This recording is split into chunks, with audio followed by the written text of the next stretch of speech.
Hi, in this video we're going to be talking about the Lazesoft Recovery Suite Home Edition. So this is the free version of their software that you could use without purchasing it.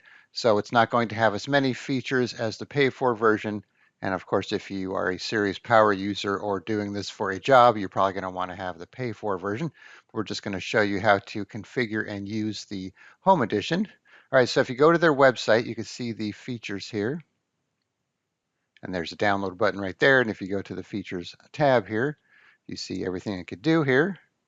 It can repair the PC when Windows can't start normally, recover data, kind of iffy on how well that works, reset local and domain accounts, not Microsoft accounts, by the way, clone and backup partitions or disk. We're probably going to do a separate video on how to clone the Windows drive, and we'll see how well that works or if it works. And then you could also create, format, delete, and wipe partitions and disks. All right, so we already have it installed here, so that's actually running. Let me close it and start from the beginning here. So you just download it, install it. You'll need to be an administrator to run it. Then you have your main menu here. So you can use this option here to create a system backup. All right, then we also have the option for data recovery. So you could do this from within Windows or from the boot disk. So we have the fast scan, undelete option, unformat, and then a deep scan. So we'll try this out when we boot to our recovery disk here. Just wanted to show you that you can do it from within Windows. All right, then we have the disk, image, and clone. So you could do a backup drive to image and then restore image to drive. So we'll probably do a separate video on this too, so you can see how that works. But this video is just to kind of go over the features so you know how it works and what you could do with it.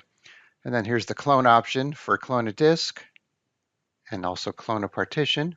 And they have all these other options down here for disk properties, check the disk, initialize MBR and GPT disks, create some virtual hard disks, and the like. Right, then we have password recovery.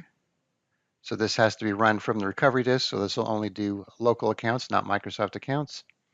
And then finally, we have the option to burn our recovery disk here, so we'll click on that.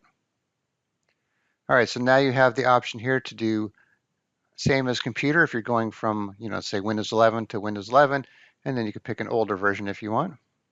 And then we have some options here. So if you check this box, you could change your PE version, let's say to Windows 11.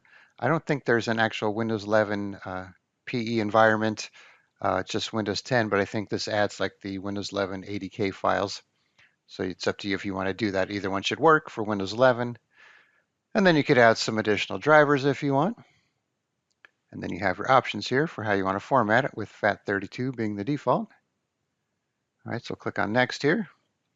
All right, so now we could do a flash drive, but I don't have a flash drive in this computer. But if you did, you could just use it from here. You could do an ISO image and have it create one, and then actually burn it to a flash drive afterwards if you want. And then if you still have a CD burner, you could use that. And then there's an option for an actual USB disk. All right, so I'm going to do an ISO image. I'm going to stick it on the desktop, for example. You could change the name if you want. All right, so I'll click on Start. All right, so the first time you do it, it's probably going to go out to Microsoft and download some additional files, so keep that in mind, but it doesn't take too long. All right, so I'm going to pause the video and let this finish, and then we'll be back when it's done. All right, so our ISO file has been created, so click OK.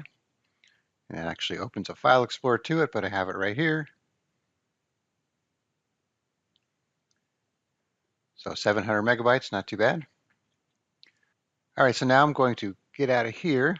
I'm going to boot a computer with this ISO file here, and then we'll see how it looks. So I'll be right back.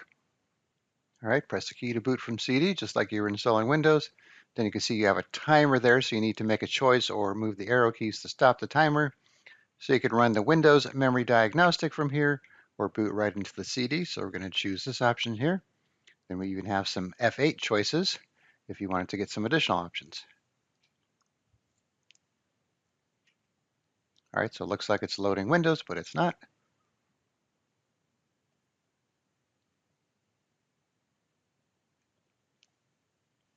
All right, so you can see we have a similar screen here. So I'm recording at a low resolution, so it doesn't fit too great on the screen.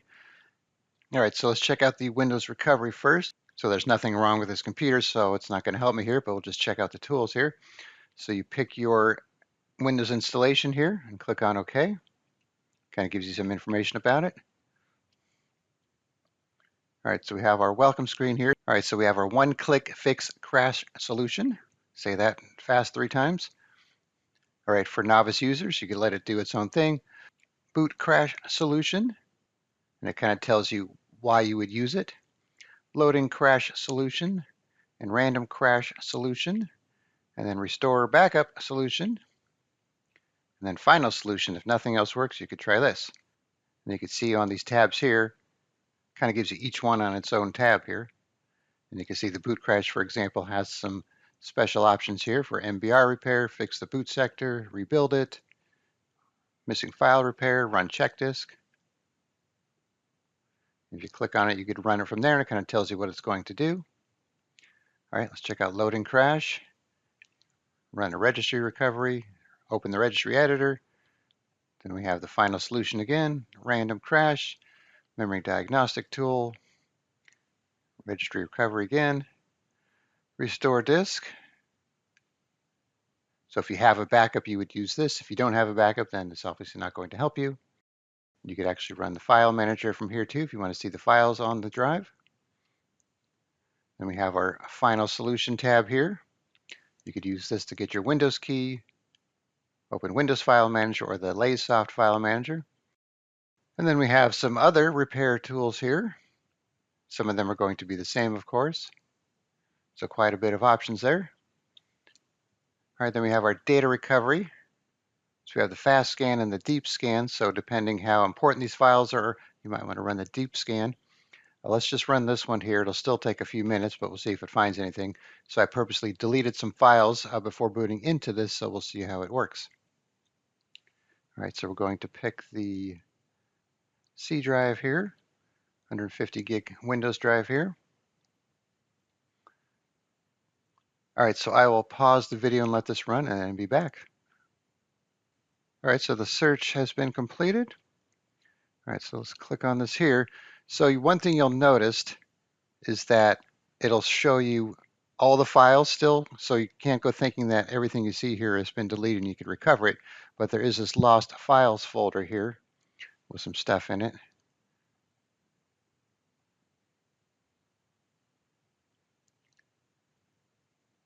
But that's nothing we could really use here. So if I go to the user folder where I deleted it from, for example, on the desktop, you can see it actually didn't find anything there. And I also deleted some stuff from the root of the C drive here. So you can see we have some files here with some red X's, but nothing useful so far here.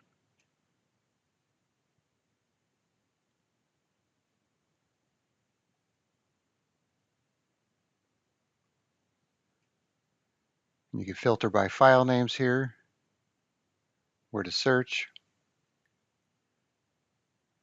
So like I said before, I'm not a big fan of this, so you may have better luck with the deep scan, but I just want to show you that it is an option here. And then once you find something, you can start the recovery process, but it didn't find anything in my case. Let me close out of this. All right, then you can go back to the disk image and clone, which we saw before in Windows. And then we have the password recovery. So you could find the Windows password or find your product key. So click on next here. So this is just a little warning saying the free version is for non-commercial use. Just say yes to agree. So you could reset the local password there. All right, so this is a Microsoft account, so I can't do anything with that, but I have this local account here. And then this is the administrator account, which is not enabled. You can see it's disabled here. If I click on next, you could click on this and reset the password to blank and unlock the account. And if you click on change here, you'll notice you could enter your license key to get the advanced features. All right, so we have the Steve account here. Let's click on next. You can see password set to never expire. You could change the name and description. After I click on that, you can see the password was reset successfully. And now let's try this on this Microsoft account here just to see what happens. All right, you can see there's an option to convert a Microsoft account to a local account and then unlock it, but you're probably not going to want to do that, but it is an option. And we actually did a video on how to convert a Microsoft account to a local account and then keep all of your information the same if you want to check that out as well. But you can see here, you can't actually reset a Microsoft account password from this app or any other app. You have to do it from Microsoft since it's a Microsoft account. All right, so let's cancel out of this. All right, and then when you're done, you could close out of here. There's a little start button down here with some additional tools here. You do map and network drive for some reason, network configurator, registry editor, open some of their other tools, and so on. And then at the very bottom here, you could shut down or reboot when you're done. All right, so let me hop back into Windows here, and then we'll wrap this up. All right, so as you can see, for a free tool, it's not too bad. A lot of options here, especially for the recovery options. The data recovery is kind of hit or miss, but I haven't tried too many of these options because I really haven't had a need for it yet. But like I said, you probably want to try the deep scan or the undelete if you want to check a certain partition or some removable media. All right, so once again, look out for another video on the disk image and clone and the system backup options, so we could check that out and see how well those work. All right, so I'll put a link in the description where you can download the free version of the Lazesoft Recovery Suite. You can try it out for yourself. All right, thanks for watching, and be sure to subscribe.